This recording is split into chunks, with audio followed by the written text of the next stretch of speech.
তো কাবিন কত দিব? 10 লাখ। ঠিক আছে। 10 লাখ? কি গো তুমি এগুলা? তুমি কি এনে বিয়ে করতে বইছো নাকি আমার এনে ব্যবসা করতে বইছো?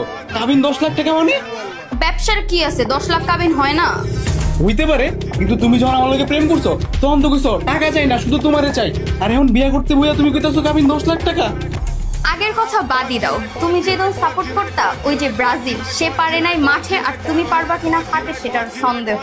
তোমার দল তো কোয়ার্টার ফাইনালে ওঠার আগেই বাদ হয়ে গেছে, আর তোমার কি অবস্থা হবে আল্লাহ জানে। তোমার দলেরও যেমন কোনো ভরসা নেই, তোমারও কোনো ভরসা নেই, তাই আমি কোনো রিস্ক নিতে পারবো না। কাবিন 10 লাখ। এটা কোনো কথা? তুমি কিন্তু আমার উপর জুলুম করতেছো, বুঝছো? তাহলে বিয়ে করো না, ক্যান্সেল। তো বাবা আমি কি বিয়া পড়াবো নাকি চলে যাব? না, কি করবে না, করাবেন না? ভাড়া বাসের চিপায় আটকে 10 লাখ টাকা কাবিন দিতেছে, করান। তাইলে বলেন আলহামদুলিল্লাহ কবুল। এই কল বন্ধ করেন, এই বিয়ে হবে না। এই বিয়ে হইব না মানে? বাবু, এটা কে? এটা আমার এক্স। Ex boyfriend?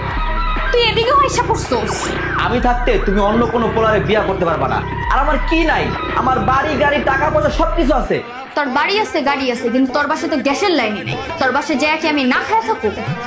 ঠিক আছে, আমার বাসায় নাইলে গ্যাস নাই, কিন্তু তুমি যারে বিয়ে করতেছো ওর তো বাড়িই নাই, ওর তো বাড়িটা, ওর বাসায় গ্যাসও নাই।